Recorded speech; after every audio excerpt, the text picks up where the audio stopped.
L'aéroport PHBI a récemment été le théâtre d'une scène d'un autre genre alors que la délégation de l'équipe nationale de volleyball s'apprêtait à décoller pour aller livrer un match international. La scène avait été filmée par le staff de l'équipe nationale. Voici le film des événements. À l'arrivée des joueurs et du staff, Condé était couché par terre dans une mare de sang et suppliait la foule d'arrêter de le torturer. Ce père de famille de 35 ans était nouveau à Adjoufou. Il avait quitté sa Guinée natale pour se chercher dans le pays voisin. Malheureusement, il comprenait que son bref séjour dans son pays d'accueil s'achevait de façon tragique. La foule qui l'entourait était décidée à mettre fin à ses jours.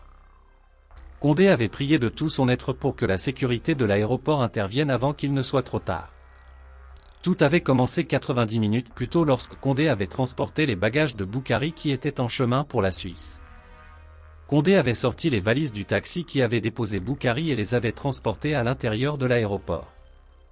Boukari avait serré la main de Condé pour le remercier.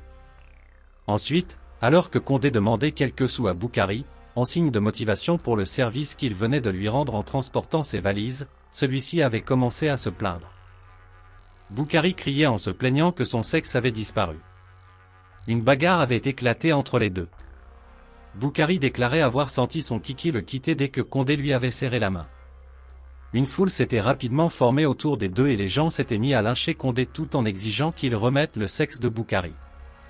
Personne n'avait pensé à regarder sous la culotte de Boukari pour vérifier si son kiki était de retour ou toujours absent. Il faut avouer que le talisman que Condé portait autour de son cou était suffisant pour convaincre les plus sceptiques de sa culpabilité. Condé était méconnaissable. Il saignait abondamment et son œil droit n'était plus visible tellement la paupière était enflée.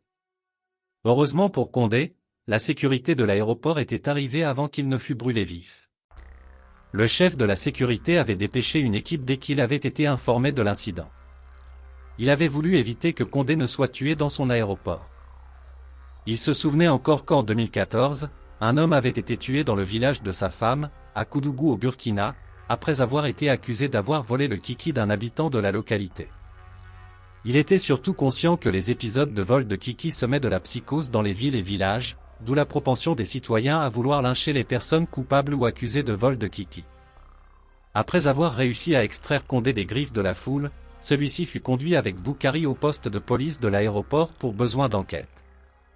Les enquêtes relevèrent par la suite que Boukari n'avait jamais perdu son kiki. Il avait juste voulu éloigner Condé pour ne rien payer. Il avait inventé l'histoire de vol de kiki afin de faire paniquer Condé qui visiblement ressemblait à un étranger.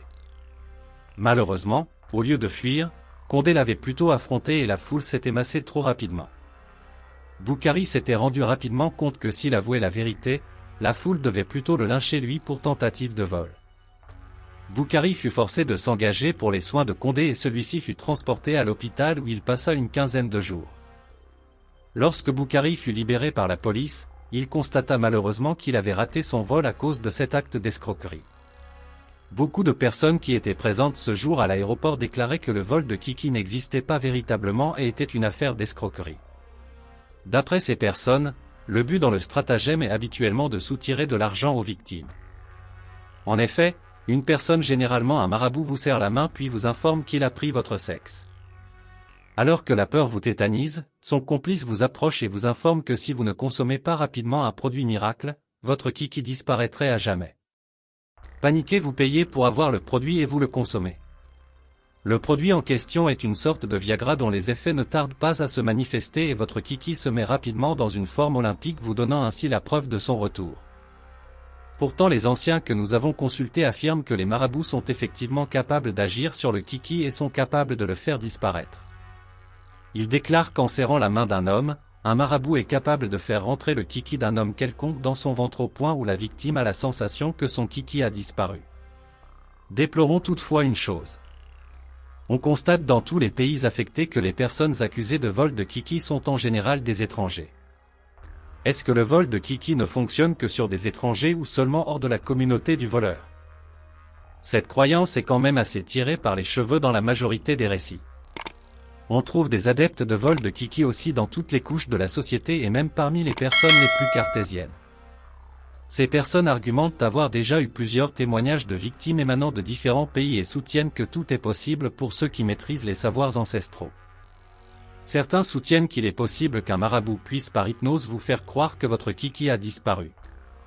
Dans tous les cas, on peut noter que les histoires similaires de vol de kiki sont répandues en Afrique et surtout en Afrique de l'Ouest. Ces histoires sèment la psychose dans les différents pays sans que les autorités interviennent pour éduquer les masses ou punir de façon exemplaire les coupables.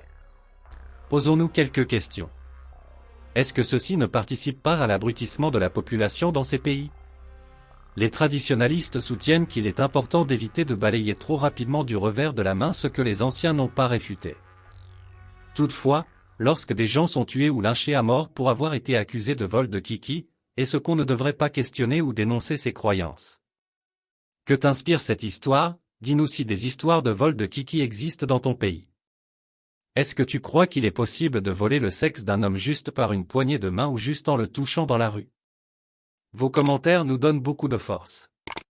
Alors laisse-nous tes commentaires, mais surtout like, partage et abonne-toi si ce n'est encore le cas.